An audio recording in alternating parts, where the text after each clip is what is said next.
Buenos días, ¿qué tal? ¿Cómo amanecieron? Un gusto saludarles. Es lunes 18 de julio del año 2016. Estamos completamente en vivo con esta señal que se origina en la capital salvadoreña, en los estudios de TVO, Canal 23, en San Salvador. Bueno, partamos de una premisa. Esta mañana vamos a tratar de tener una plática muy franca con quien es el encargado de, por supuesto, de representante del Ejecutivo, claro está, para dirigir la dirección de centros penales. Pero bueno, partamos de una premisa en particular, digo, hay que hacerlo de esto así. ¿Tiene o recuperó el control de las cárceles el gobierno con la implementación de las medidas extraordinarias de seguridad? Es una buena pregunta que hay que hacerse, ¿verdad? Muchos consideran que el hacinamiento es tal que es muy difícil, en algunas prisiones por supuesto, que es muy difícil que el gobierno tenga el control total, pero no estamos diciendo que no estén haciendo nada, no estamos diciendo eso tampoco.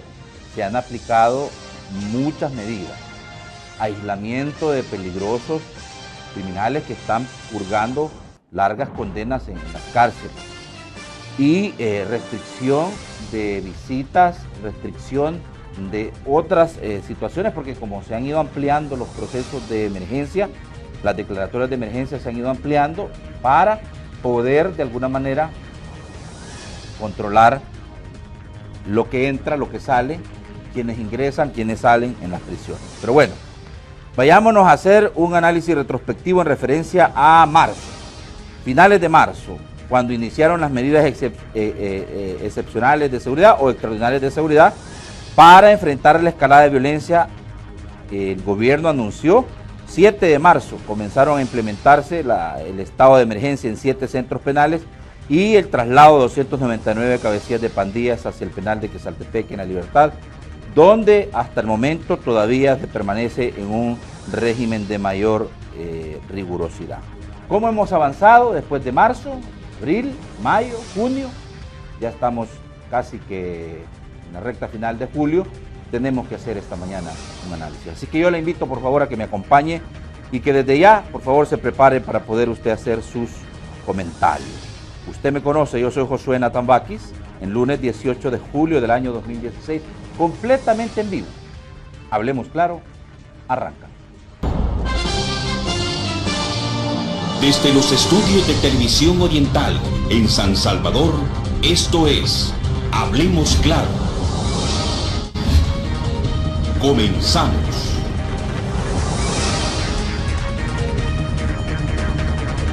Bien, solo déjenme recordarle rápidamente, por favor, que en Twitter, la cuenta @elinformantex es la que usted debe de seguir.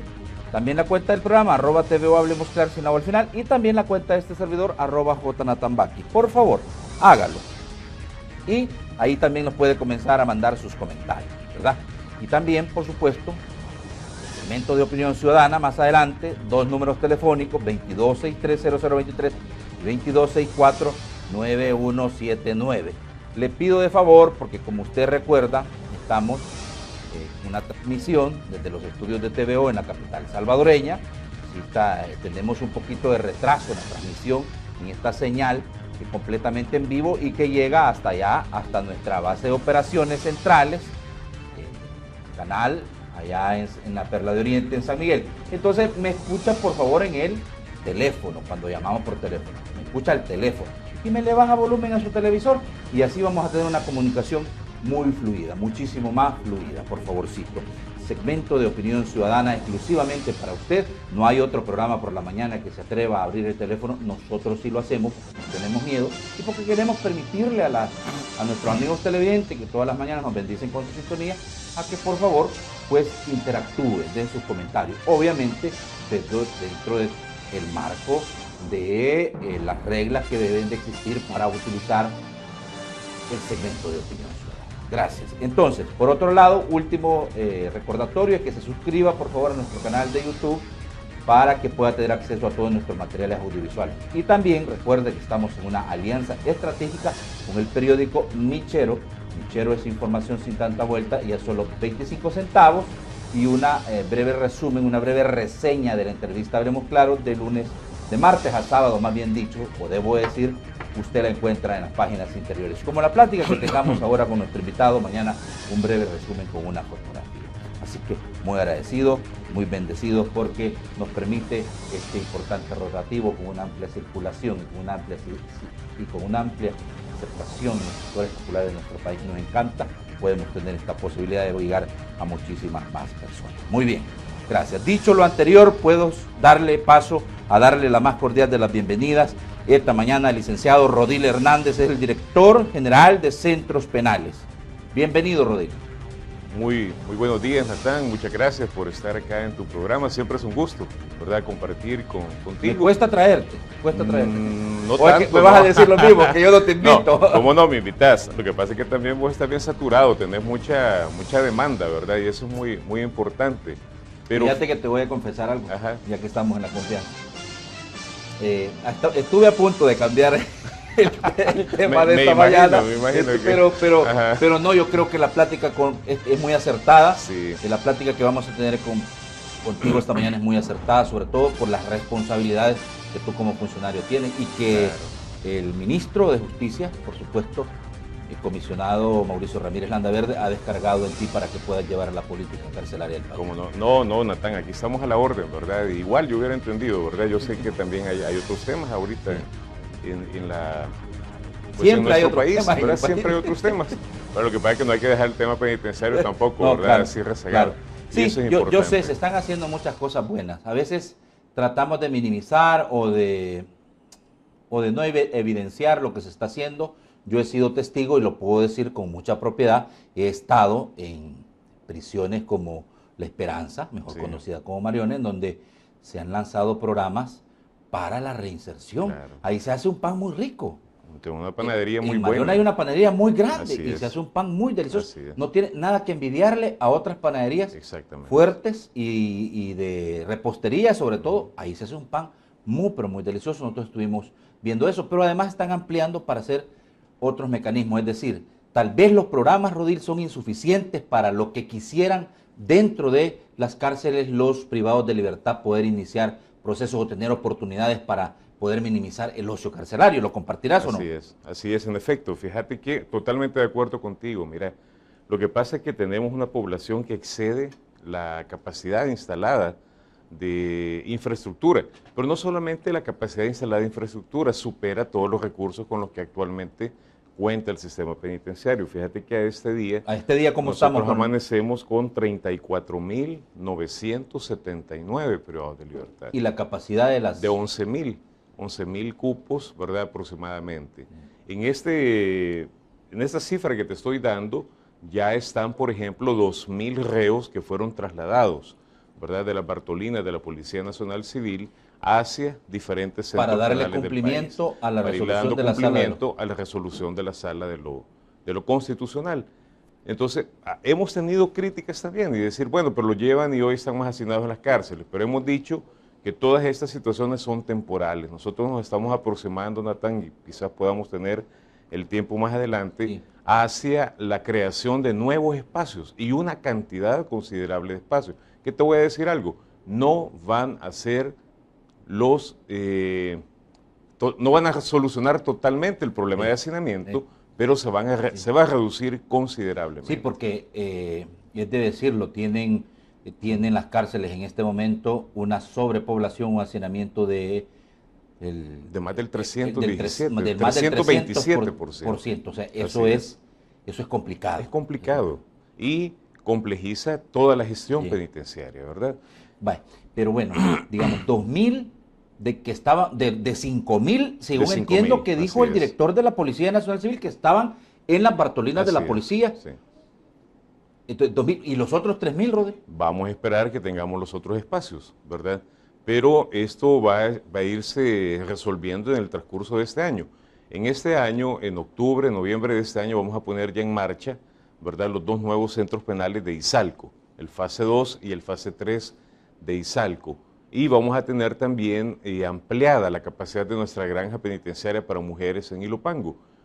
Además, vamos a colocar la primera piedra ya al inicio de construcción de la granja de Zacatecoluca, Ya esta semana lanzamos el proceso de licitación pública internacional para la construcción de la granja penitenciaria de Santa Ana. Y el otro año, Natán, en el 2017, vamos a realizar el último proyecto contemplado en el programa de fortalecimiento apoyado por el BCIE, que va a ser un centro penal que vamos a construir donde actualmente es una cancha de fútbol en Mariona, ¿verdad? Vamos a construir ahí un centro que nos va a dar una capacidad para alrededor de 2.000 personas privadas de libertad. Entonces estamos hablando que en un año, prácticamente desde hoy que estamos hablando este día, hacia el 2017, ¿verdad? Aproximadamente vamos a tener alrededor de 11.000 nuevos espacios, porque además tendremos los 3 centros temporales de reclusión que ha anunciado el vicepresidente de la República, cada uno de ellos con una capacidad de 3.000 privados de libertad de baja peligrosidad. Es decir, mira, el sistema penitenciario todavía adolece de muchas deficiencias, el sistema penitenciario salvadoreño todavía adolece de muchas carencias, pero tú dijiste algo en tu presentación y yo quiero retomarlo, porque realmente yo lo veo que lo has dicho con mucha sinceridad y con mucho conocimiento de la problemática, y es que estamos haciendo hoy lo que se debió de haber hecho hace años, ¿verdad? No lo vamos a resolver, yo quiero ser claro con la población, sí. No vamos a resolverlo totalmente, ¿verdad? Eso sería digamos, una utopía con relación a los recursos que estamos invirtiendo y el tiempo que tenemos, pero sí vamos a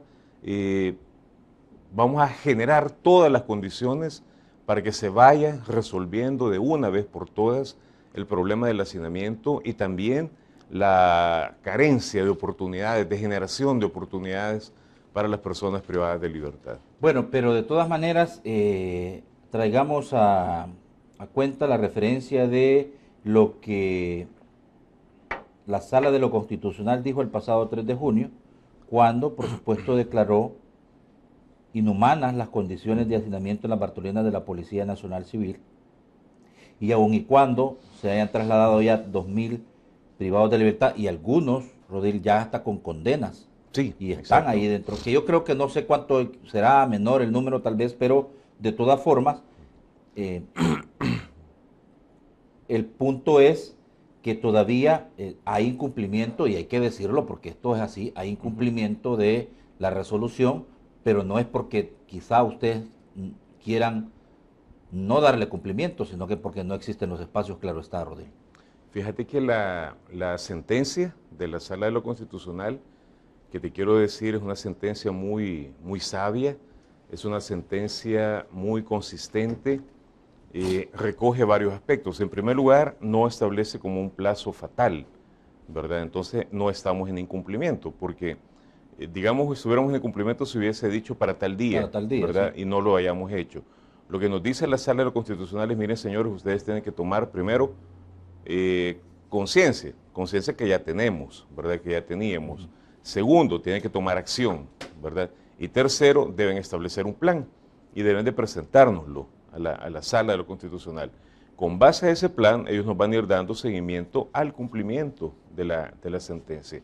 Ya esto se está generando, está próximo a enviarlo el señor Ministro de Justicia, ¿verdad?, a la Sala de lo Constitucional, y en este plan hemos hecho eso, hemos hecho un primer movimiento de 2.000 personas privadas de libertad, de aquellas 2 Bartolinas que fueron, digamos, específicamente tocadas en la sentencia, ¿verdad?, que creo que era Quesaltepec y San Vicente, donde habían condiciones más complicadas y desde donde se generó un habeas corpus, ¿verdad?, que da origen a que la Sala, al ver de que la condición de estos privados de libertad en particular, porque el habeas corpus es particular, podría estarse repitiendo en una gran cantidad de personas, declara que hay una situación, ¿verdad?, de cosas inconstitucionales relacionadas al hacinamiento carcelario. Y entonces nos dice, pero fíjate bien, no solamente al sistema penitenciario, le dice a todas las autoridades que intervenimos en el proceso penal y penitenciario, nos dice a nosotros, ok, miren, hay que tomar acciones, hay que tomar medidas de inmediato, y es lo que estamos haciendo. Nosotros esperamos que al construir los nuevos centros penales, al tener la ampliación de granjas, al poder movilizar reos de los centros actuales hacia estas fases de menor peligrosidad hacia esta fase, nos quedarán espacios en los centros penales para aquellos que se van a ir incorporando a los procesos de rehabilitación. Los primeros que serán movidos serán todo el remanente, todito el remanente, el 100% del remanente que están todavía en las Bartolinas, a dejarlas a cero, y esto será este año, primero Dios, ¿verdad? Y fíjate que es importante lo que dices, porque aunque tu sinceridad sea bastante clara en referencia a decir no vamos a resolver este problema de la noche a la mañana, a lo mejor ni siquiera en esta administración, por la interpretación que hago de tus palabras, pero el gobierno ha planteado que en menos de un año espera cambiar el rostro del sistema penitenciario salvadoreño. Para antes que finalice el 2016 se espera que unos 4.000 reos sean trasladados a granjas penitenciarias. De cárcel de mujeres serán movilizadas 1.000 reclusas a las granjas penitenciarias en Izalco y 2.000 a Santa Ana, y otros 1.000 hombres serán trasladados a Zacatecoluca. La institución, Dirección General de Centros Penales, está en este momento, hasta donde entiendo, y tú nos dirás, en la reclasificación de los reos a partir de su peligrosidad, para reducir, obviamente, para impactar en el tema del hacinamiento, que ya tú dices, más del 300% de hacinamiento. Es eso, ¿verdad? Es así, tal como tú lo has mencionado. Regreso a lo que yo mencioné. No resolveremos el problema al 100%, pero sí le vamos a dejar otro sistema penitenciario a la sociedad salvadoreña, otra cara, otro rostro, un sistema penitenciario totalmente transformado y ya en función, ¿verdad?, de resolver el problema. Es decir, ya no vendrán autoridades a iniciar pues procesos, sino que encontrarán ya un proceso iniciado, fortalecido, y que ya solamente quedará mantenerlo, porque esta cuestión no solamente es de hacer una acción hoy y lo de antes, pues, y ahí esperar que otra vez se vuelvan a generar condiciones iguales, sin invertir, sin darle seguimiento, ¿verdad? Y que vuelvan a caer dentro de 10 años en una situación quizás peor que la que tenemos actualmente.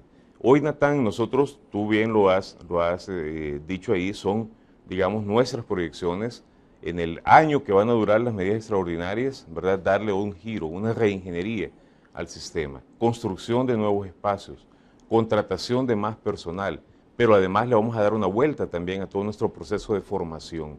Todo nuestro proceso de formación va a tener un giro de 180 grados, fortalecido, con mayor personal, pero con mejor calidad, mejor capacidad, más controles, mejores controles, ¿verdad? De tal forma que garanticemos lo que tú mencionabas en la introducción, garantizar realmente que la pena privativa de libertad se cumpla, pero que además la pena privativa de libertad sirva para que estas personas durante el cumplimiento de su condena puedan obtener aquellas herramientas de vida que fortalezcan sus capacidades para vivir en libertad. Y que obviamente cuando se acerque el momento de poder obtener un beneficio de lo que ya establece la ley, que media pena, que es libertad condicional, fase de confianza, pues estén listos para insertarse en la sociedad. Exactamente, estén preparados, porque mira, tarde o temprano, van a cumplir el total de su pena y van a regresar a libertad, otra vez a las comunidades, otra vez a las familias, otra vez a la sociedad. Entonces lo que la pena privativa de libertad busca en nuestro país, con nuestra doctrina, con nuestra constitución, es que estas personas retornen con capacidades para vivir en libertad, cumpliendo la ley, cumpliendo las normas de convivencia social, y que de esa forma también el sistema penitenciario, Natán, contribuya a la prevención de los delitos. Es decir, que estas personas no vuelvan otra vez a ese círculo vicioso de cometimiento de delitos y se siga reproduciendo. Las cárceles son universidades del crimen en El Salvador, se dijo en algún momento. ¿Tú crees que eso está cambiando? Va a cambiar, así, está cambiando y va a cambiar, ¿verdad? Las cárceles, cuando no hay condiciones de ubicación, por ejemplo, las personas privadas de libertad, para que estén clasificadas, ubicadas de acuerdo a su nivel de peligrosidad. ¿Cómo vamos nosotros a generar el nivel de clasificación? Mira, habrá un nivel de baja peligrosidad, de mediana y de alta, con criterios técnicos, científicos para poder ubicar, criminológicos para poder ubicar a las personas. Fíjate bien qué tenemos ahora, Natán, desde las Bartolinas de la Policía Nacional Civil, que lamentablemente han caído en esta situación por todo este problema de hacinamiento. Tú tenés ahí, por ejemplo, un conductor temerario que entra a una Bartolina o entra a una cárcel, ¿verdad? Y que la persona fue por cosa pues, del destino o algo, ¿verdad? Capturado, cayó en esta situación y va y se pone a la par con una persona que ya tiene un historial delictivo, que es un criminal de carrera, ¿verdad? Y entonces ahí comienza un tiempo pequeño, a veces muy largo, hasta de 2 años, inclusive dura el proceso penal, ¿verdad? Donde esta persona está en esa situación que los criminólogos denominan contaminación criminógena, ¿verdad? Entonces debemos de generar clasificación, espacios adecuados para ubicarlos de acuerdo a su clasificación para personas, por ejemplo, jóvenes, personas que cometen delito por primera vez, personas que no tienen un historial o una personalidad delictiva orientada hacia el cometimiento del delito, personas que pueden o tienen mayores oportunidades de reinserción y con estas hacer un trabajo determinado. Pero además, aquellas que resulten con un historial delictivo, con carrera delictiva, con condiciones psicológicas, sociológicas, ¿verdad?, que lo orientan a alguna psicopatía, alguna sociopatía, ¿verdad?, ubicados en otro lugar, con un tratamiento totalmente diferente. Eso, hasta este día, sí, por más de 100 años, no se ha tenido en El Salvador. Entonces, obviamente, esa expresión, ese dicho, tiene sentido, tiene algún sentido. Ahora, un par de críticas que les han hecho, Rodil, porque no se han implementado a pesar de que ya estaba el financiamiento autorizado por parte de la Asamblea Legislativa, inclusive es un empréstito, un crédito internacional para poder hacerlo, era el tema de los brazaletes, que los brazaletes también le iba a permitir poder categorizar en específico a un tipo de privado de libertad y darle la posibilidad de que con estos brazaletes sí pudiera tener libertad ambulatoria. Pero esto no ha caminado tampoco, Rodrigo. Fíjate que sí ha caminado. Lo que pasa es que no ha caminado, digamos, con la celeridad que nosotros mismos inclusive quisiéramos. Pero ha sido por un motivo muy particular. Mira, el tema brazaletes es bastante complejo, porque no se trata solamente de comprar 2.000 unidades de dispositivos electrónicos de control y ponerlos. Se trata también de generar algunas condiciones. Por ejemplo, de tecnológicas, pero además también de regulación y de interactuación. Ya nosotros estamos ahorita en el tema de cerrar lo que van a ser los términos de referencia, ¿verdad? Y estamos hablando también de que esta es una inversión que venía contemplada para este año, programada presupuestariamente, 2016 y 2017. Porque además lleva un tiempo de implementación de alrededor de un año, más o menos 12, 18 meses. Nosotros vamos a contar con un proceso de 2.000 unidades, ¿verdad?, de brazaletes orientadas a dos, grupos particulares. Uno, procesados, ¿verdad? Es decir, personas a las cuales los jueces, puedan brindarle el uso del control, el control de esto, ¿verdad?, sin que vayan a prisión mientras dure el proceso, como una medida más, ¿verdad?, como alternativa a la pena, a la prisión, ¿verdad?, como medida cautelar. Y la otra, para generar o agilizar algunos beneficios penitenciarios, como lo serán libertades condicionales, ¿verdad?, anticipadas y ordinarias. Pero además se va a emplear este dispositivo en los centros temporales de reclusión, cuando estos ya estén creados sobre la marcha. Si tú te recuerdas, nuestra propuesta es que los de baja peligrosidad que vayan a estos centros van a salir a realizar obras de apoyo a la comunidad, sí, todos los días, pero que cuando se tenga el brazalete, los fines de semana, aquellos que hayan hecho más méritos, que tengan mejor comportamiento, puedan salir a visitar a sus familias, pero obviamente como están en una condición de régimen ordinario, ¿verdad?, saldrán bajo el control de los dispositivos electrónicos. Nosotros esperamos, Natán, y tú tienes razón, y la población tiene razón. Esto ha tenido, digamos, algún desfase, pero ha sido en función de poder optimizar los recursos, de poder asegurarnos, porque te voy a explicar otra cosita después, de que esto salga bien, ¿verdad? Y esperamos que este año hayamos lanzado ya el proceso de licitación. Es un proceso tiene una inversión muy significativa, ¿verdad?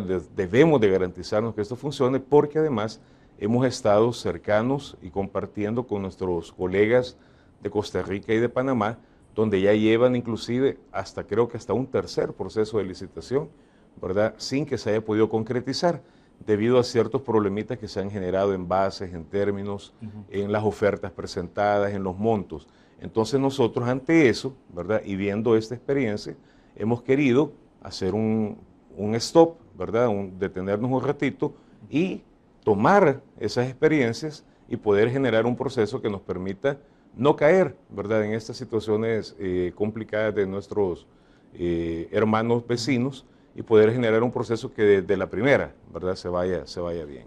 Muy bien, vamos a ir a la primera pausa de la mañana con esta conversación que estamos teniendo con el licenciado Rodrigo Hernández, director de Centros Penales, y al regresar de la pausa lo voy a dejar establecido. Dos fechas en particular fueron las que hizo el gobierno. El 7 de marzo se hace el anuncio de las medidas excepcionales para enfrentar la escalada de violencia. Y el 16, o el 15, más bien dicho, el 15 se hace el traslado de privados de libertad de alta peligrosidad, considerados cabecillas de grupos criminales, a una situación de mayor aislamiento a Quesaltepeque. Ahí estuve yo presente, el 15 de marzo. ¿Qué ha pasado? 15 de marzo, 15 de abril, 15 de mayo, 15 de junio y 15 de julio. 4 meses. ¿Qué ha pasado? ¿Cómo va la situación? El tema de si se siguen ordenando crímenes desde las cárceles, si sigue ingresando objetos prohibidos a las cárceles, y yo creo que es la crítica más grande que se le hace a las autoridades. ¿Cómo es eso? ¿Cómo es eso? Pues entonces, ¿quién tiene el control? ¿Por qué siguen ingresando objetos prohibidos a las cárceles? Y lo más importante, creo yo, que tenemos que hablar es, ahora sí, si ya las cárceles no tienen señal, ¿verdad? Y te adelanto algo, ¿por qué tienen internet en las cárceles? ¿Verdad? Buena pregunta. Se va a poner interesante el segundo bloque, y dejamos para el final, el último bloque vamos a dejar para el final, el tema de los programas. Qué importante, los programas que están haciendo, porque no todo es malo, ¿verdad? Hay cosas malas, claro, que hay que señalar, pero también el trabajo que se está haciendo para tratar de cambiarle el rostro al sistema carcelario del país. Y importante, porque ya se clausuró el penal de Cojutepec. Pero, ¿qué pasa con los otros que están en las urbes? San Miguel. Primero. San Miguel, por supuesto. Y Chalatenango. Claro, ¿verdad? Claro. Vamos a hablar de eso. Vamos a la pausa. Regresamos, por favor. No me cambien.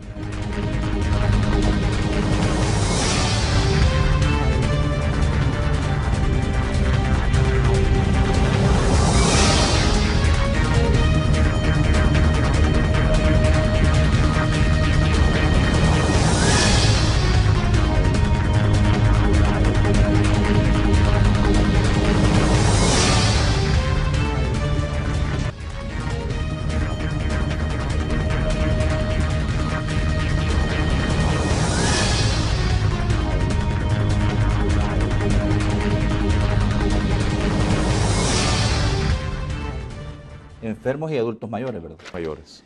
Bien, estábamos haciendo un recuento con el licenciado Hernández en referencia a cómo va a quedar la distribución. Me parece que si esto se concreta, pues se le dará una oxigenación, un descongestionamiento bastante grande, porque son 3.300 de mediana peligrosidad que van a ir para las nuevas instalaciones, infraestructura de Izalco. De Izalco, correcto. 4.000, dice, de 3 granjas penitenciarias. Solo ahí son 7.300. Y 10.000 en 3 centros temporales. Entonces son 17.300. Así es. O sea, es una cosa bastante ambiciosa. Bastante ambiciosa. ¿Esto en cuánto tiempo crees tú que se va a desarrollar? Eso lo vamos a tener en un año, ¿verdad? Un año, año y medio. ¿A partir de? A partir de ahorita, sí, ¿verdad? A partir de marzo, de la implementación de las medidas extraordinarias. Fue lo que nos propusimos, ¿verdad? Ir generando para el tiempo que duran las medidas, que es un año, ¿verdad? Poder generar esa cantidad de espacios y luego generar ya el flujo, ¿verdad? Sí. Como te mencionaba. Lo que buscamos es generar ahí espacios, pero que el flujo de personas que pasen ahí sea mayor. Tenemos la reforma, el artículo de la participación de algunos reos en el artículo 105A, que es que aquellos que realicen obras de apoyo a la comunidad pueden redimir 2 días de condena por cada día trabajado. Con eso esperamos, Natán, no solo generar espacios, sino programas de rehabilitación que vayan moviendo a las personas y los vayan acercando al cumplimiento de su pena. Y de esta forma generar mayores espacios en los penales actuales o descongestionar algunos, ¿verdad? Sí. Que era la pregunta que tú hacías. Es importante porque además hay como unos 900 que son adultos mayores y con enfermedades graves terminales. y terminales, ¿verdad? Así es. Que también, creo yo, no salen porque no se dan las condiciones. No se habían dado las condiciones, pero se logró una reforma legislativa, ¿verdad? Un decreto transitorio de 1 año, en el cual ya estamos, ¿verdad? Poniendo... Y de estos 900, ¿cuántos se han visto beneficiados con ese decreto transitorio? Fíjate que beneficiados se han emitido ya resoluciones judiciales para 8 o 10, pero de un total de 260 casos que se han presentado ya a los tribunales de vigilancia.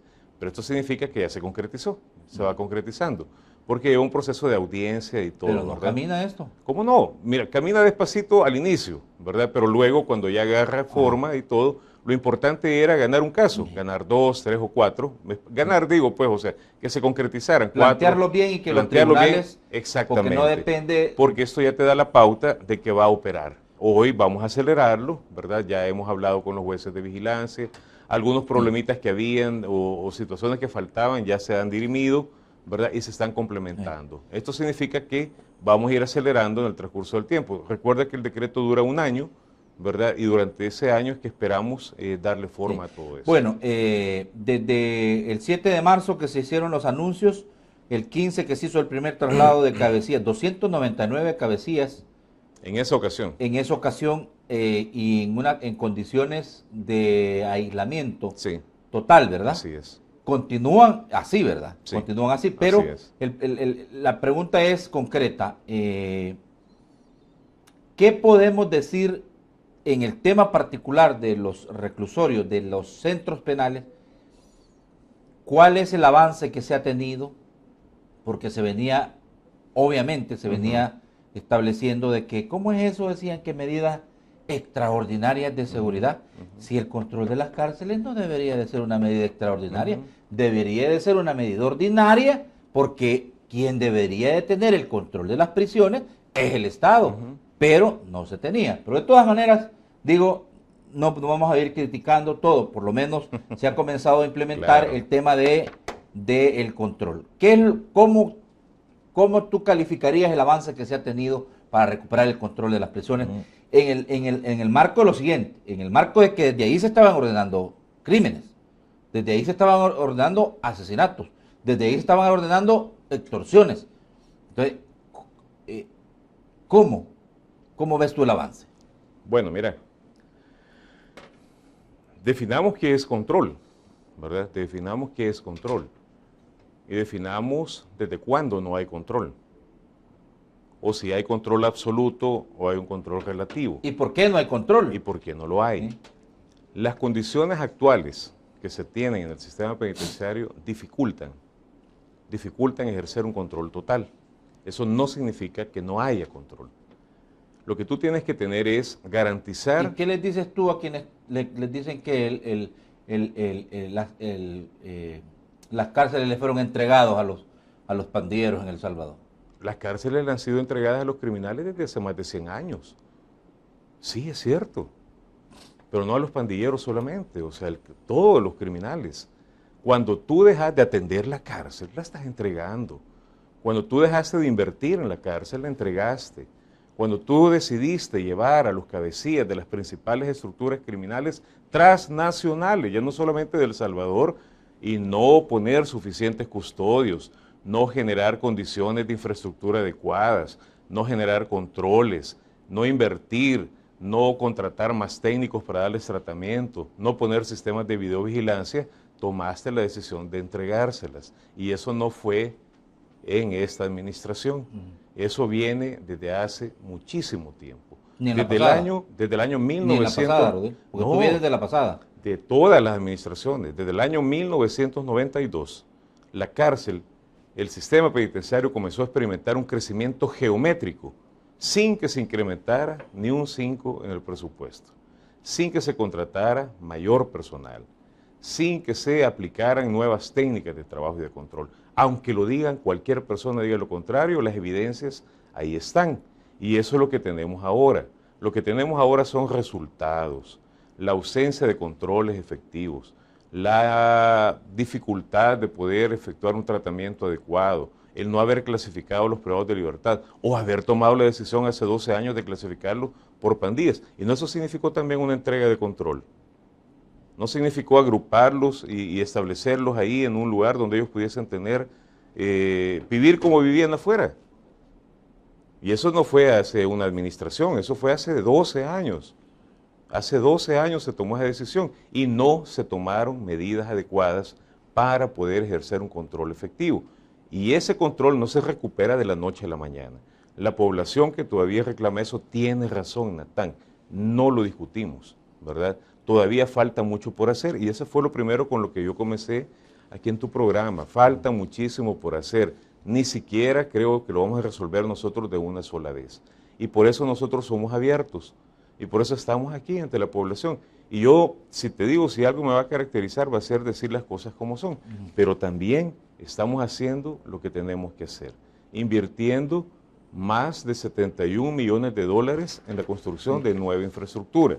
Pero además vamos a destinar 42.5 millones de dólares de la última autorización que se hizo para el sistema penitenciario, para duplicar, por ejemplo, la cantidad de custodios que tenemos, para cuadruplicar la cantidad de equipos técnicos que tenemos actualmente, para mejorar el mecanismo de control electrónicos de los centros penales, pero también para incrementar la calidad de nuestro personal.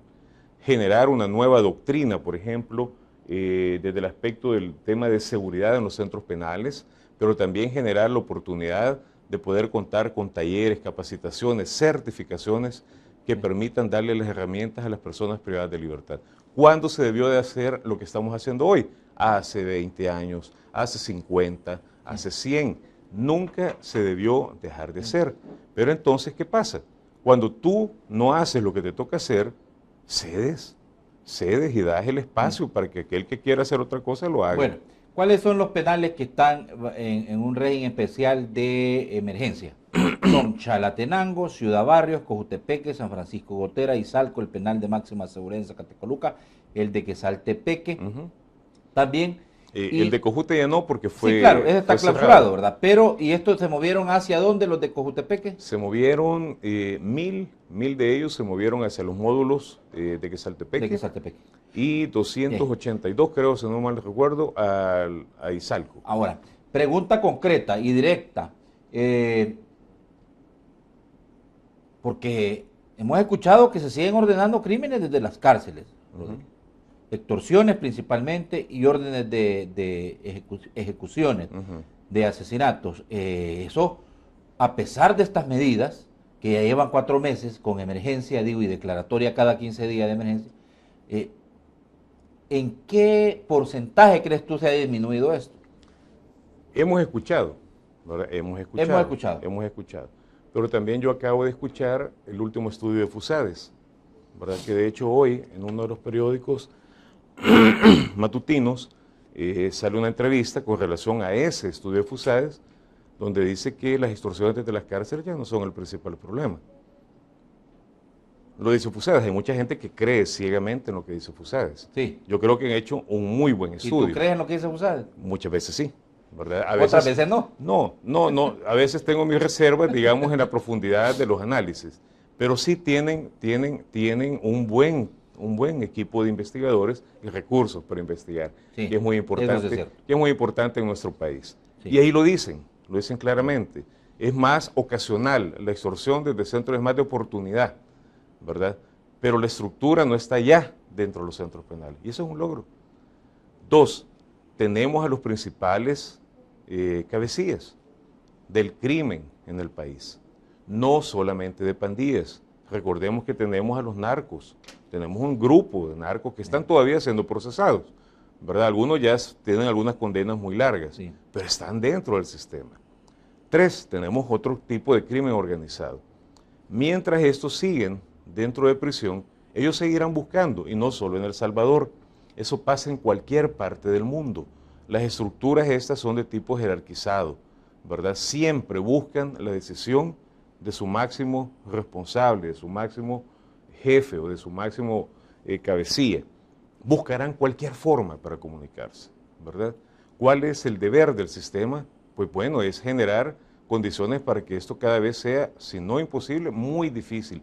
Y si es muy difícil, además, tengamos la capacidad de detectar quiénes son, hacia dónde van y qué dicen, Sí. ¿verdad? Y eso es lo importante, Ahora, que eso hoy está generándose. Y si tú ves la efectividad en la resolución de los casos, la efectividad tiene que ver con un esfuerzo integrado que también incluye al sistema penitenciario. Nosotros somos fuente sí. de muchísima Entonces, información. digamos que desde tu punto de vista ha bajado bastante el tema de las extorsiones, después de que se decide, por supuesto, cortar esa comunicación o intentar cortar esa comunicación desde las cárceles hacia el exterior. Pero varias cosas, no solamente el corte del tráfico de comunicaciones, eso es una de las medidas. La otra medida es también evitar, mientras generamos condiciones diferentes, ¿verdad?, ese contacto tan directo, tan frecuente, digamos, de estas personas en los centros penales con otros que sirven también como vasos comunicantes, ¿verdad? Yo no te quiero decir de que todas las personas que visitan a un reo son parte de la estructura criminal, pero es muy difícil determinar quiénes sí y quiénes no, ¿verdad? Por eso la medida es extraordinaria. Ahora, ¿cuántos están en un total aislamiento? 13.000 privados de libertad. Aislamiento total. Así es. ¿A qué es a lo que ellos están nada más limitados? ¿A qué? Se les ha limitado el acceso de visitas, por ejemplo, Ok. ¿verdad? No hay acceso de visitas, mientras duren estas medidas extraordinarias. Su movilidad, inclusive interna, se ha reducido a 1 hora al día, 3 veces a la semana, ¿verdad? A excepción de los penales de Gotera y de Quezaltepeque, que pertenecen a la línea de 18 revolucionarios, que por diferentes hechos que se han cometido y en los cuales han tenido vinculación, ¿verdad?, como la elaboración del túnel, como el intento de elaborar este túnel ahí en Gotera, como el ordenar algunos homicidios también y atentar contra algunos funcionarios o miembros, ¿verdad?, de la seguridad pública del país, se les limitó también esta autorización que tienen los demás, ¿verdad?, de movilidad. Bueno, en ese punto en particular, porque Gotera por sus condiciones tiene su complejidad muy particular, ¿verdad? Había entonces, Rodil, ustedes lograron intervenir un plan que tenían pandilleros dentro de Gotera para ordenar atentados en contra de funcionarios públicos. Así es, sí. Sí, en efecto, ¿verdad? No solamente esta línea, algunos más, ¿verdad? Algunos más. Mucha de esta información sale de nuestros procedimientos, ¿verdad? Sale de nuestros procedimientos, mucha de esta información sale a través también de inteligencia penitenciaria, pero además también inteligencia policial, donde hoy integramos todo esto, como te digo, ¿verdad? Hay una tendencia de estos grupos a seguir desestabilizando el país. Es decir, y en esto yo quiero buscar un equilibrio, ¿verdad? Que si bien es cierto hay una limitación de derechos, hay un bien mayor que es la tranquilidad y la seguridad de nuestra población. Y esas medidas extraordinarias, el control no es extraordinario, el control hay que tenerlo. Sí. La forma en que vamos a limitar, digamos, algunos derechos para poder generar condiciones de mayor tranquilidad y seguridad de la población, es así. Son extraordinarias porque son temporales, son graduales, son proporcionales, ¿verdad? Pero han causado un efecto positivo muy, muy grande, ¿verdad? En primer lugar, sí, si sale una orden, Natán, de cometer un ilícito, un homicidio, una extorsión, un secuestro, una privación de libertad desde una prisión, donde estos que están bajo medidas extraordinarias, de ahí salió el grupo en el cual tú vas a enfocar tu investigación, se vuelve muy, muy reducido. Y esa es parte del control, que al final, si alguien hizo algo, sí, tú sepas y puedas llegar al verdadero responsable de esto. Hoy el grupo es cada vez menor.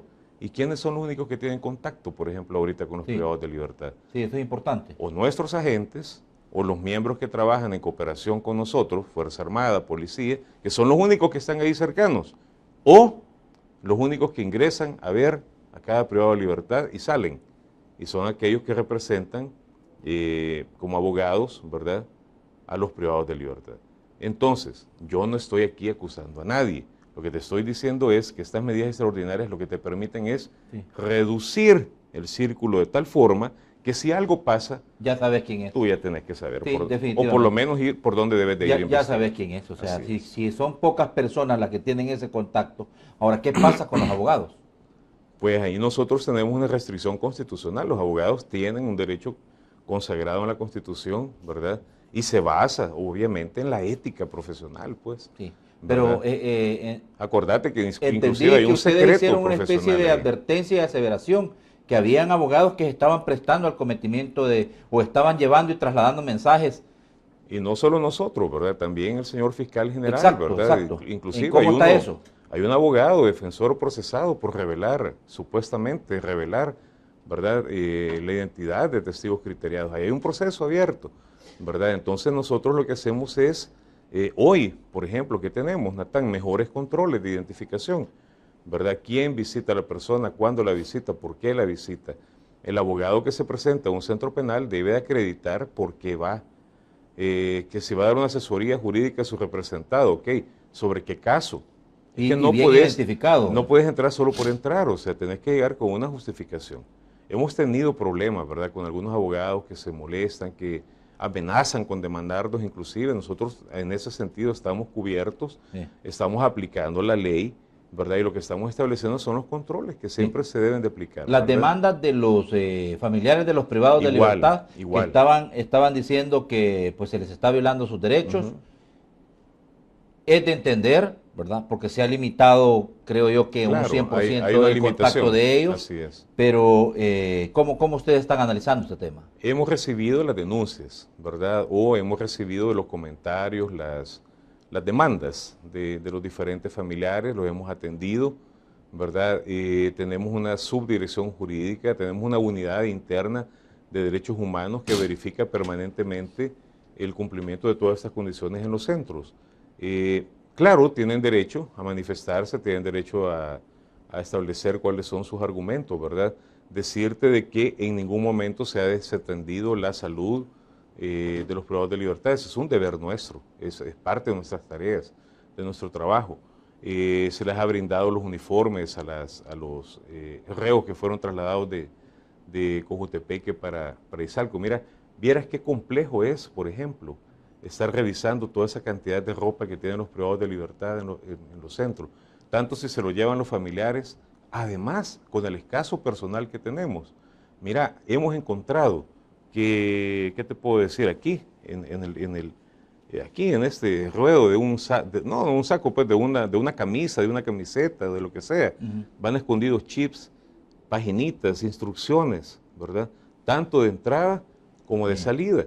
Entonces, estas cosas, nosotros, eso no lo conoce la población diariamente, ¿verdad? Pero esas son parte de las acciones que nosotros tenemos que hacer. Son medidas, digamos, extremas quizás que a veces que hay que tomar a efecto de poder generar tranquilidad y seguridad en la población salvadoreña. Ahí hay formas de poderse transmitir instrucciones. Te digo, mira, ¿sabes lo que están haciendo hoy? Hemos encontrado que algunos privados de libertad que cumplen pena y que salen en libertad de estos centros se han tragado lo que nosotros llamamos huilas o papelitos con instrucciones. Sí. Se las tragan de una forma embaladitas y luego las defecan, ¿verdad? Y luego las defecan ya cuando salen en libertad. Eso a través de información que nosotros tenemos. Pero algunos que por algún motivo se han atrasado, digamos, su egreso y todo, sí, ahí se han encontrado, sí, ¿verdad? Entonces, las formas de comunicarse son múltiples, son variadas y no son siempre fáciles de localizar. Una vez que tú pones en libertad a una persona, tú ya no tienes, como sistema penitenciario, yo no tengo ninguna autoridad para poder ejercer ninguna acción contra él. Y además, ¿verdad? El ingenio, ¿verdad? Mira, la evolución que tiene el crimen para poder contrarrestar las medidas que se les están adoptando. En el tema inclusive, te quiero mencionar algo de audiencias virtuales. Hemos tenido información de que hasta con un guiño de un ojo, con un movimiento de una mano, tú sabes que ellos utilizan muchas técnicas de comunicación, lenguaje corporal, ¿verdad? También han intentado de trasladar alguna instrucción o algo, ¿verdad? ¿Qué pasa con eso? Bueno, ya sabemos, ya conocemos. Cada vez vamos entonces mejorando también nuestros mecanismos de control. Pero la población tiene que saber que es un trabajo complicado, es un trabajo difícil. Pero el control, ¿dónde se ejerce? Entonces, en esto, que Sí. tú sepas cómo actúan y puedas luego evitarlo o saberlo. El ¿verdad? Internet, porque de alguna manera se ha limitado, o ¿qué porcentaje está ahorita la señal, digamos? Mira, la señal se ha reducido considerablemente, considerablemente. Yo diría en un 85% más o menos. Siempre hay algún tráfico, ¿verdad? Que estamos, Porque el fiscal, recuerdas tú, sí, hay una estaba diciendo de investigación. que del penal de Izalco estaban saliendo Exactamente. todavía. Si él tiene nivel de, él dijo, ¿verdad? Que tiene Ajá. nivel de escucha. Ya hicimos un procedimiento ordenado por él, por la Fiscalía en Izalco, con equipos de medición de CIGET, ¿verdad? Precisamente para probar o no. Yo no puedo hablar de los resultados porque es un caso de investigación fiscal, ¿verdad? Pero ya se hizo un Sí. procedimiento ordenado por ellos en el penal de Izalco, orientado a esa investigación que él está efectuando. Fíjate qué es lo que hacen. Mira, de alguna manera consiguen en los alrededores de los centros penales routers o amplificadores de De señal señal. de Internet. Este Internet no llega por la vía inalámbrica, llega por vía alámbrica posiblemente. Y adentro, hoy sabes, ¿verdad? Que con un teléfono inteligente, tú eres capaz de captar una señal de Internet y compartirla. Sí. Con uno, con uno, Sí. con uno que logres tener ahí adentro. Sí. En un recinto donde tenés 1000 personas, a veces es complejo también ubicarlo.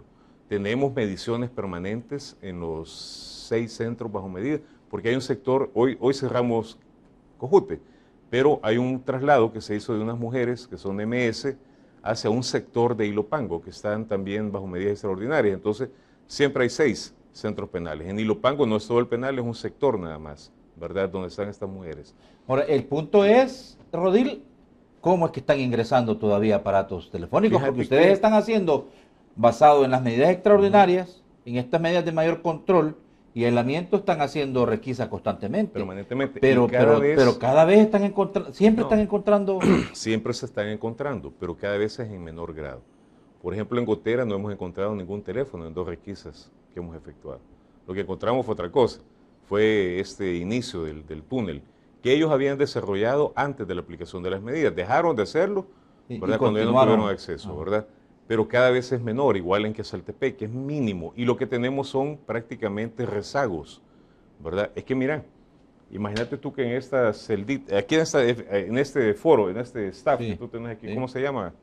Perdón, disculpa, no manejo muy bien aquí. Estudio. Estudio. Sí. En este estudio tuviésemos 600 personas metidas, ¿verdad? Y además estuviese todo lleno de hoyos y toda la cuestión en paredes y toda la cosa donde esconden algunas cosas. En las requisas lo que hemos venido haciendo es encontrando remanentes. Sí se puede determinar por la antigüedad que tienen los aparatos, la antigüedad de alguna información, ¿verdad?, etcétera, ¿verdad? Pero siempre hay un remanente y estamos permanentemente extrayendo. ¿Qué tenemos ahora? Indicios de que ya no hay el ingreso en la misma proporción, ¿verdad?, que antes existía. Y esto ha dificultado totalmente. Y mira, y eso es lo que se refleja en las calles. En primer lugar, la disminución drástica, ¿verdad?, en el cometimiento de homicidios. La segunda acción, ¿verdad?, que tenemos reportes también de la inteligencia policial y de la inteligencia de otras instituciones, es la falta ya de comunicación, la dificultad de estructurar las acciones delictivas que tienen los grupos, esos de pandillas, ¿verdad? Eso debido, ¿verdad?, o como resultado de estas medidas extraordinarias aplicadas que cada vez dificultan más. Falta mucho por hacer. La señal todavía de Internet está llegando a algunos centros, ¿verdad?, y permite que se comuniquen a través de algún mecanismo ya de Sí, Internet. y están teniendo acceso a redes sociales, ¿verdad? Todo lo que sea Internet Ajá. están teniendo algún Ahora, acceso. ¿dónde están las mayores dificultades en este momento? ¿Dónde están esos sospechas que está llegando todavía señal de Internet? A colaboración de algunas personas que viven en los Sí. alrededores de los centros, pero hay algo adentro también, hay un aparato o algo, ¿verdad? Lo que hacemos hoy con las mediciones, identificamos exactamente los puntos a donde se está generando, ¿verdad?, esta señal y vamos directamente, ¿verdad?, a los lugares a extraer este tipo de acciones. Luego todo esto es puesto a disposición de la Fiscalía, ¿verdad?, de las unidades de investigación. Y esto lo que sirve, Natán, es para que ellos procesen toda esta Sí. información y busquemos quiénes son los responsables. Por lo menos se van a extender 6 meses más estas medidas de aislamiento total, o sea, el tema de las declaratorias de emergencia, ¿verdad? Y se han ido renovando. Renovando, así es. Porque no se pueden establecer más de 15 días, ¿verdad? Sí. No. Se pueden ir, ¿cómo se llama? Ampliando de acuerdo al tiempo que el ministro de Justicia y de Seguridad Pública determine. Se establecieron, los estados de emergencia ya no operan en estos 6 centros, porque lo que tenemos aquí son la aplicación de este decreto de medidas extraordinarias. Las medidas extraordinarias, el tiempo lo fija el ministro de Justicia y Seguridad. Las primeras se establecieron por 30 días. 2 se han establecido por 60 días. Y esta es la que tenemos actualmente, que va a durar hasta el 11 de agosto, ¿verdad? 2016. La última medida fue por 90 días. 60. No, 60 días. Así es. Ok. ¿Hasta qué grado crees tú las empresas de telefonía están cumpliendo con la ley? ¿Y en qué grado están ayudando a las autoridades? Están cumpliendo, ¿verdad? Recuerda que ellos tienen plazos para implementar las medidas tecnológicas que sean necesarias. Ya están colocando, digamos, algunas... Y se las advirtió también que podían ser sancionadas. No, es que no solamente se las advirtió. Acuérdate que al inicio se tomaron algunas medidas también como parte del decreto, ¿verdad? De medidas extraordinarias, como cortar algunas celdas de las torres, antena, las torres, ¿verdad? De transmisión, etcétera, ¿verdad? De tal forma que accionaran de la forma más rápida posible. Hoy, ¿verdad? Están colocando una tecnología, un sistema especial de bloqueo puesto por ellos, ¿verdad? Yo he estado verificando, ¿verdad? Personalmente solamente la ubicación, las instalaciones, etcétera. Tenemos un equipo del Ministerio de Justicia, de Centros Penales y de CIGET, dándole seguimiento permanente a la implementación de estas medidas. Vamos a ir a la segunda pausa. Licenciado Rodil Hernández, director de Centros Penales, y cuándo se clausura San Miguel y Chalatenango. Ah, bueno. Y hablamos un poco de los programas que están teniendo de reinserción. Yo Cambio, ¿verdad? Es Correcto, uno de ellos. Así es. Y hay otros. Y hay otros más. Las granjas también son esos procesos de reinserción. Todo está enmarcado en esa gran sombría, digamos, que nuestro modelo de gestión, el Yo Cambio. Exacto. ¿verdad? Y el tema de cuándo van a empezar, cuándo vamos a ver privados de libertad. Bueno, he visto privados de libertad borrando grafitis. Correcto. Pero no he visto, como dijo el ministro, que van a haber privados de libertad, inclusive construyendo calles. Correcto. ¿Cuándo se va a comenzar con esto? Que esto es importante. Si en otros países las vías del tren, las carreteras son construidas por privados de libertad para tenerlos ocupados y además hasta cansados, llegan solo a dormir. Exacto. Esto es importantísimo y por supuesto ver que nos diga la fecha cuándo se van a cerrar estos centros penales que están en medio de ciudades importantes como San Miguel, Chalatenango, ¿verdad? Yo estuve en Chalatenango, te contaba, y había un poco de incomodidad hace un mes porque no había señal en toda la ciudad. Pero la gente decía, pues bueno, si no hay señal, pero y estamos contribuyendo para las nuevas medidas y que no se estén ordenando crímenes de guerra, pues bueno, está bien. Pero tampoco puede ser que se deje tanto tiempo, periodos tan prolongados, a la ciudadanía sin señal en sus aparatos de teléfono. Vamos a la pausa, regresamos y por favor prepárese desde ya si quiere, comience a activar las líneas telefónicas, segmento de opinión ciudadana exclusivo para usted, 22630023 y 226491. Volvemos.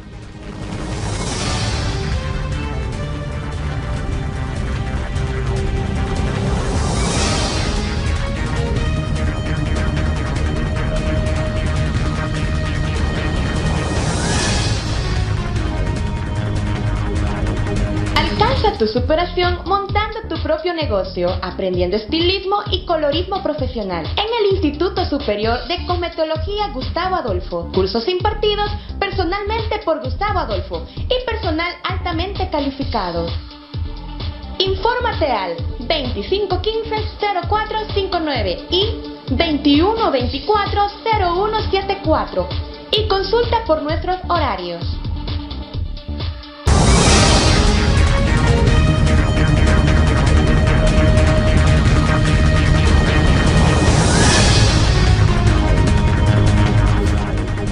Bueno, segmento de opinión ciudadana, voy a darle la bienvenida, 22630023 y 22649179, son los teléfonos en el estudio para que usted pueda a partir de este momento hacer sus preguntas, sus comentarios, directamente, por supuesto, al director de centros penales en referencia a las temáticas que hemos abordado este lunes, 18 de julio, para comenzar la semana. ¿Cuándo se va a cerrar? Esa es la pregunta concreta. ¿Cuándo va a ocurrir lo mismo que ocurrió en Cojutepeque y Chalatenango? San Miguel y Chalatenango. Bueno, mira, lo que nosotros hemos dicho es que hay centros penales que no deben de estar en los lugares en los que están en este momento, por varias razones. Una de ellas es relacionada al propio trabajo penitenciario, ¿verdad? Hay muchas vulnerabilidades. San Miguel, por ejemplo, es un centro penal que está ya en una zona totalmente urbana de la ciudad, muy cercana a lugares de actividad comercial, etcétera, ¿verdad? Y en lo cual a nosotros nos vulnera también de alguna forma. Te interrumpo. Sí. Vamos a ir al teléfono. ¿Cómo no? Buenos días, su comentario y desde qué punto de la República me llama. Muy buenos días, Natán. Adelante. De aquí de San Salvador te hablo. Adelante, mi amigo, bienvenido. Ya tenía tiempo de no hablar tan afuera del país. Bueno. Qué bonito se oye hablar ¿cómo se llama? Aquel ministro. Sí. Porque, él como que tiene ganas de echarle ganas al trabajo que tiene. Sí. Porque es el único que veo yo que anda poniendo mínimo orden. Pero la verdad, la realidad es, adentro de las cárceles está duro. Sí. Sí, y él lo ha dicho claramente, pues. Correcto. Sí. Entonces, aquí en este país, la verdad que quien agarra ese trabajo es porque los tiene bien agarrados. Y disculpa la palabra clara, como dicen los salvadoreños. Porque tratar con delincuentes es tratar, como quien dice, agarrarle la cola al tigre. Porque la verdad que yo lo admiro, señor ministro. Y ojalá que este gobierno y el otro gobierno siga trabajando con ese entusiasmo que tiene. Yo sé que tratar con delincuentes no es fácil. Yo lo digo ¿por qué? Porque yo salgo fuera del país y viajo y trabajo en Texas, en la frontera. Y eso, trabajar contra la delincuencia, y aquí los crímenes son débiles. Allá no, allá trabajamos con cárteles. Muy bien.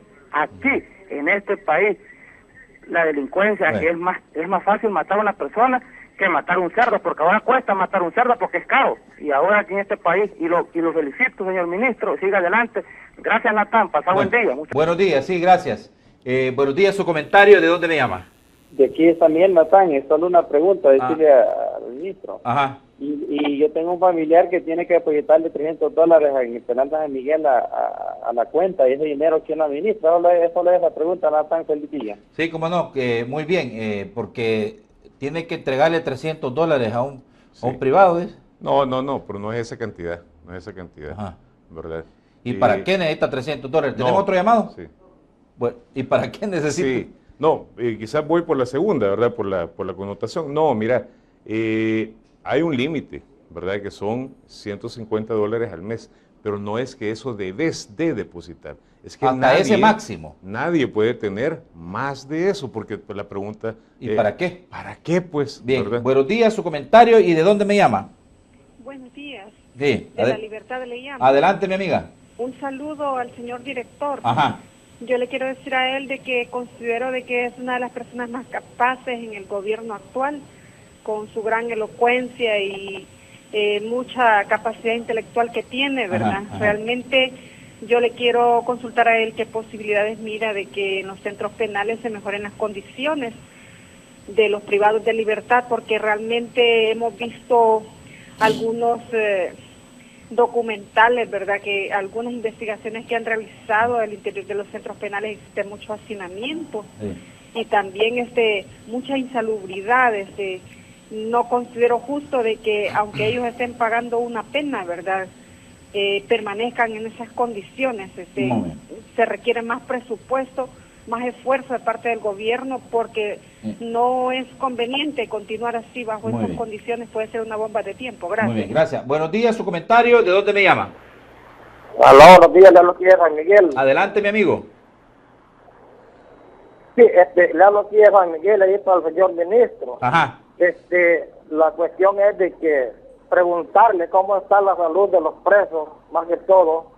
En los centros penales hay mucha gente de que está enferma de las vías urinarias, hay infecciones, hay granos, hay todo, y ellos tienen visita médica, pero solo ibuprofeno les dan, y les dan acetaminofén, y no les dan una atención médica como realmente la requieren. La verdad es las cosas de que son personas las que están ahí, no son animales. Y quisiera pues de que al menos tendrían un poquito de dignidad y darle pues la asistencia médica que se merecen los muchachos ahí. Bien, muy bien, perfecto. Vamos a otro comentario desde otro punto de la República. Bueno, veamos, importante este punto en particular, el tema del dinero, unos $150 al mes. Sí, pero ese es un límite máximo, ¿verdad? Y no es que te deban de depositar eso cada mes, ¿verdad? Es que tú no puedes tener en un mes más de esa cantidad. Pero las personas, los familiares que hoy están debidamente identificados y registrados, quién le deposita a quién, puedes depositarle desde un centavo, ¿verdad? Eso no es obligación, poner una cantidad determinada. Ahí hay un malentendido. Y hay algo que hay que aclararle a la población. Y si sus familiares les dicen lo contrario, los están utilizando, ¿verdad? También es una mala acción del familiar. Deberían de denunciar, inclusive si es a su mismo familiar. Nosotros hoy tenemos, mira, muchos mecanismos. Tenemos nuestra página web, ahí pueden dejar comentarios anónimos. Tenemos nuestra red de Twitter, tenemos nuestro Facebook, tenemos todas nuestras unidades, ¿verdad?, de comunicación para que las personas puedan denunciar este tipo de acciones. No es así. ¿Verdad? Una persona le puede depositar a su familiar, solo el que está autorizado para depositarle a su familiar cualquier cantidad. Y es para un consumo de aquello que ocupan adentro del penal que no se les proporciona. Alguna gaseosa, alguna golosina, leche, inclusive algunas cosas así que están ahí debidamente compradas por las tiendas institucionales y que sirven como complemento, ¿verdad? Porque tampoco no se proporciona todos los insumos. La salud de los internos que mencionaba, ¿verdad?, está siendo atendida, sí. El hacinamiento agrava las condiciones de salud. ¿Verdad? Tenemos mucha escabiosis, hay esta situación de hongos, pero es generada tuberculosis también, ¿verdad? Decirte que con la tuberculosis tenemos todo un programa con el Ministerio de Salud de atención a las personas que padecen tuberculosis. Se van a invertir más de $1 millón en mejorar las condiciones de áreas de aislamiento para enfermos de tuberculosis, porque aquí hay una etapa de transmisión de la enfermedad, que si tú lo aíslas, le das tratamiento, él se cura y no infecta a los demás. Sí, entonces, cuarentena, ¿verdad? En una cuarentena. Estamos en ese proceso, ¿verdad?, de que vamos a implementarlo con el Ministerio de Salud. Los medicamentos, es cierto, tenemos una cantidad limitada de medicamentos, pero son aquellos que van orientados específicamente a este tipo de situaciones que tenemos. Los demás, pues obviamente se busca que sean atendidos en la red nacional de hospitales. ¿Para cuándo públicos. está proyectado los cierres del penal de San Miguel? Todavía no tenemos una fecha proyectada. Yo en eso quiero ser muy sincero, Exacto. ¿verdad? La población Es de San Miguel... cuestión de espacio también, Es ¿verdad? cuestión de espacios, pero tú has visto ahí, hemos hecho números de más o menos de la generación de espacios. Sí. Buscaremos que esto sea en el menor tiempo posible. ¿Antes que termine el año? Hay dos específicos. No va a ser antes de que termine el año. Estamos hablando quizás de unos 2 años aproximadamente, pero vamos a generar mejores condiciones, ¿verdad? Los penales estos de San Miguel y de Chalatenango van a ir siendo desocupados paulatinamente. Vamos a ir en un proceso de reducción paulatina, pero vamos a tener resultados tangibles en lo que falta del periodo presidencial. Muy bien. Deben de estar tranquilos, ¿verdad? Vamos a otro comentario. ¿De dónde me llama, por favor? Y su comentario.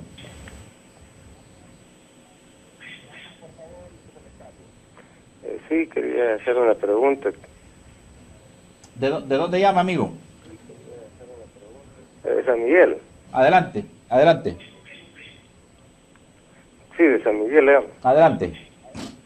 Sí, quería preguntar al ministro que si ya aclaró que va a ser un plazo más o menos de 2 años que se va a cerrar el Centro Penal de San Miguel, pero ¿a qué lugar se va a trasladar toda esta gente? Sí.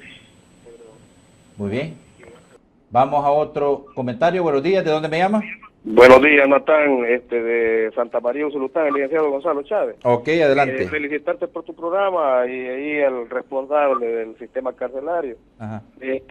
Puntualmente, sería importante y necesario evacuar, ¿verdad?, las bartolinas que existen generalmente en los departamentos, ya que hay un hacinamiento enorme de reos, ¿verdad? Ya el que está sentenciado, pues es necesario que pase definitivamente a un centro penal. Sí. Y de ahí decir de que ejecutar proyectos, ¿verdad?, como la granja, que es muy bueno, pero también sacarlos a oxigenar a estas personas, a trabajar las calles, ¿verdad?, para repararlas, ya que las necesita también este país para el desarrollo social y económico, así como lo hacía Martínez en aquel tiempo pasado, ¿verdad?, que se ejecutaron proyectos de restablecimiento de arterias. Buenos días y bendiciones para todos. Gracias, muy bien. Precisamente de eso es lo que queríamos que nos diera una orientación el director en referencia, por supuesto, porque se ha hecho un anuncio que se va a poder tener privados de libertad, como lo dije yo, ya he visto privados de libertad que están borrando grafitis. Pero ¿cuándo va a iniciar la etapa de que ya empiecen a hacer obra pública? ¿Verdad? Como la construcción de calles, mantenimiento de vías. Buenos días, su comentario y de dónde me llama. Sí, buenos días, de la Unión. Adelante. Sí, yo tenía una pregunta para el señor de Centros Penales. ¿Cuál es el negocio que hay si todos estos muchachos reciben $100, por ejemplo, al mes? ¿Cuántos presos hay? Y este dinero, y en las tiendas, si las cositas valen $1, se las dan a 2 a los presos, entonces, y este dinero que les llegan a dejar, ¿de dónde sale este dinero? Si los familiares lo tienen indicado, si trabajan o no trabajan para poderle llevar dinero a los familiares, o de dónde sacan este dinero los familiares de los reos. Muy bien, perfecto. A ver, importante, vean, no son 100, son 150, máximo. Máximo. A lo mejor habrá familia que no le puede entregar esa cantidad, vea. No, y tampoco no es exigible, ¿verdad? Y en eso, repito, ¿verdad? No, hay gente que da $1, 5, 10, ¿verdad? Y ahí lo que pasa es que se ha magnificado esa situación, ¿verdad? Además, no todo, no se vende así duplicado como él dice, hay toda una dinámica de establecimiento de comprar también barato a proveedores que vendan a volumen, pues, ¿verdad? Y te den mejores precios y los márgenes de utilidad son muy mínimos, ¿verdad? Y estos sirven y se reinvierten dentro del mismo sistema penitenciario. Con el trabajo penitenciario, ¿verdad? Ya hemos hablado, fíjate que esos 10.000 privados de libertad son los que van prácticamente a salir a realizar esta obra de gran envergadura. Ahí tenemos al menos, solamente voy a mencionar 2 grandes proyectos. Uno, ¿verdad? Es un trabajo que vamos a desarrollar con medio ambiente en todo el tema de reforestación del país, ¿verdad? Otro es con el Ministerio de Educación, que ya iniciamos, ¿verdad? Porque también hemos estado sacando a alrededor de 200 privados de libertad a pintar las escuelas públicas del país. Estuvimos en Lourdes, estuvimos hace la semana pasada en la isla de Méndez, también, ¿verdad? Estamos trabajando de la mano con el viceministro de Prevención, ¿verdad? El viceministro de Prevención Social, a efecto de que estos privados de libertad generen también oportunidades de cambio en las comunidades. Con los 10.000 privados de libertad, como te digo, es un proceso grandísimo de reforestación en todo el país. Aquí tenemos reos que están en Usulután, en fase de confianza, en San Miguel. Vamos a tener obras en todos los puntos del país. En Oriente hemos estado trabajando, por ejemplo, en apoyar a las gobernaciones políticos departamentales. Nosotros con el gobernador de San Miguel, ¿verdad? Tenemos una gran colaboración, una gran participación. Ahí están permanentemente nuestros privados de libertad del modelo Yo Cambio.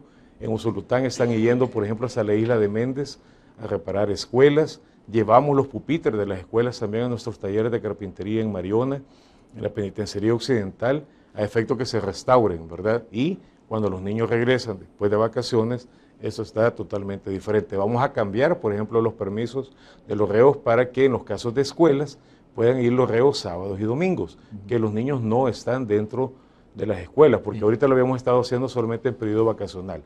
Van a trabajar en grandes proyectos con obras públicas también. Vamos a trabajar con ANDA.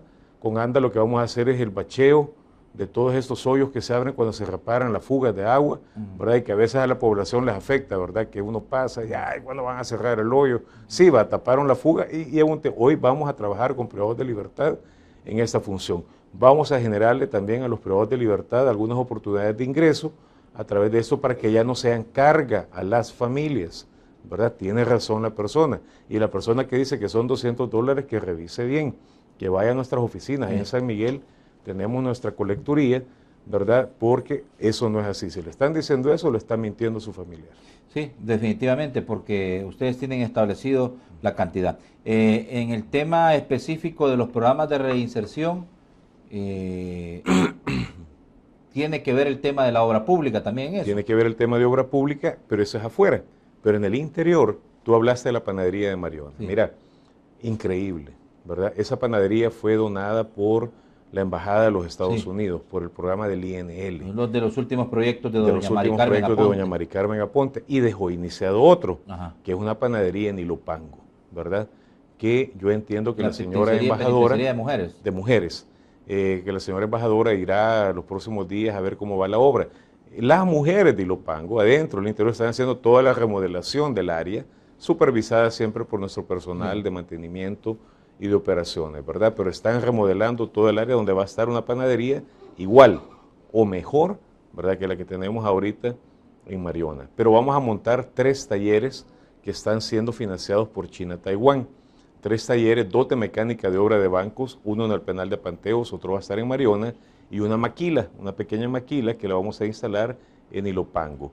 Ya en Ilopango generamos esta maquila, vamos a generar una fábrica de calzado, también en lo que va a ser la ampliación de la granja penitenciaria de Santa Ana, con apoyo de la Embajada Americana. ¿Para qué? Para generar los uniformes que vamos a ocupar en el proceso de clasificación penitenciaria. Es decir, que también el sistema penitenciario dejará de ser alguien que pida recursos al Estado para poder mantener, sino que también vaya generando sus propios recursos. No los vamos a generar todos, obviamente, pero generaremos aquellos recursos, ¿verdad?, que causan todavía un impacto bastante considerable en el presupuesto nacional. En el tema de las medidas extraordinarias o excepcionales, específicamente en prisiones, ¿qué se viene? Muchos cambios, ¿verdad? Una reingeniería total del sistema penitenciario en el tema de seguridad, en el tema de inteligencia penitenciaria, en el tema de formación de la gestión penitenciaria, en la tecnificación de inclusive de nuestros directores de cada centro penal y de todo el personal que labora en los diferentes centros, un fortalecimiento institucional también. Debemos de generar también mejores condiciones para nuestros empleados en el sistema penitenciario. Esto significa de que debemos de mejorar las condiciones salariales, las condiciones inclusive de retiro de nuestro personal, que deben de equipararse a otras instituciones de seguridad pública y que todavía siguen muy por debajo de esta institución. ¿Qué viene, Natán? Mira, un cambio de 180 grados. Eso es lo que viene del sistema penitenciario. La señora que habló, la señorita que habló y dijo, mire, muy elocuente, sí, pero también la elocuencia va a tener que ver en hechos, ¿verdad? En hechos concretos. Tú has visto cambios. En unos pocos años hemos dado un giro, hemos sentado bases, hemos ido impulsando, ¿verdad? Hemos ido jalando quizás la cola del tigre, como decía el amigo que llamó, ¿verdad? Pero hoy lo que tenemos es que para ese tigre hay que irlo agarrando entre varios, no solamente el sistema penitenciario, ¿verdad? Y eso es lo que hemos venido viendo, ¿verdad? Otras instituciones, involucramiento de custodios en actos delictivos. Siguen habiendo, cada vez son menos, te quiero decir, cada vez nuestro personal, creo que ya hemos sacado a aquellos que estaban más involucrados. Y sigue depuración. Sigue la depuración. Y aquellos que quedan, hoy saben, ¿verdad?, de que no es así nomás la cosa, ¿verdad? Y que tarde o temprano van a ser identificados y van a ser sancionados con dureza. Aquí se trata también de proteger a nuestros custodios, de apoyarlos, ¿verdad?, y de generarles las condiciones para que cuando se sientan amenazados denuncien y se aboquen a nosotros. Eso hemos generado hoy, ¿verdad? También que ellos tengan la confianza de que si son amenazados, abocarse a nosotros y van a ser protegidos y van a ser resguardados. Pero aquellos que decidan involucrarse con las actividades delincuenciales, pues van a ser sancionados.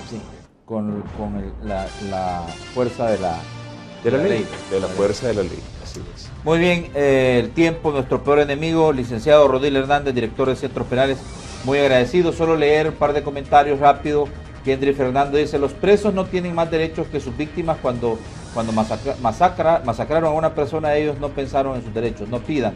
Y Ernesto Segovia dice, fue parte del trato con las pandillas, no hacer nada en los centros carcelarios. Hay un director procesado, miembro del FMLN, dice, ¿por qué tuvieron que esperar 7 años para estas medidas si sabían que el sistema carcelario estaba colapsado desde hace mucho tiempo? Odil, rápidamente, unos 30 segundos, por favor. Bueno, sí, mira, las víctimas tienen sus derechos, hay que protegerlas. Hay un gran esfuerzo de parte del Ministerio de Justicia y Seguridad Pública y del gobierno en general en el tema de víctimas. A los delincuentes ya se les procesó y se les condenó, ¿verdad? Y han perdido sus derechos de libertad individual y debemos de buscar su readaptación. Aquellos que sea posible, aquellos que no sea posible deberán de... Y el último de José Luis dice, ¿y la plata de las tiendas a dónde va? ¿A quién le queda? ¿A quién lo administra? ¿Por qué te han dicho que 6 años colado millones por ahí? Que, sí, que se han colado millones por ahí. Ajá. El dinero de las tiendas es auditado, ¿verdad? Está registrado contablemente y se reinvierte en el mismo sistema penitenciario. No le va a nadie, en particular a nadie. Muy bien. Gracias. Perdón, si un segundo. Ajá. ¿Por qué se esperaron 7 años? Sí. No se han esperado 7, se han esperado 100 años. Pero ya no hay espera, ya estamos actuando. Muy bien, perfecto. Gracias, licenciado Rodil Hernández, director de Centros Penales. Bueno, extendida la invitación para seguir hablando del avance de las medidas extraordinarias de seguridad. Muy bien. Estamos a la orden, Natán, y te agradezco. Muy bien. Mañana vamos a hacer un análisis sobre la economía del país, el financiamiento del Estado, del gobierno, para poder cumplir con sus obligaciones. Muchos hablan de una reforma económica amplia, que si no hay financiamiento, si no crece el país, va a haber necesidad de incrementar los impuestos, sobre todo aquel que es un poquito más duro, como es el impuesto al valor agregado. ¿Quiénes vienen mañana? Mañana viene el doctor Héctor Dada Iresi, también viene don Pablo Durán de Coexport y también viene el economista, expresidente de la Comisión Ejecutiva Portuaria Autónoma de CEPA, el doctor Alberto Arene. Con ellos tres vamos a estar conversando el día de mañana. Una entrevista muy importante, les pido por favor desde ya que nos acompañen. Por hoy no hay tiempo para más. Gracias, como siempre todas las mañanas le digo, por favor piense, analice, tome las mejores decisiones, que para eso la entrevista Hablemos Claro. Buenos días para todos.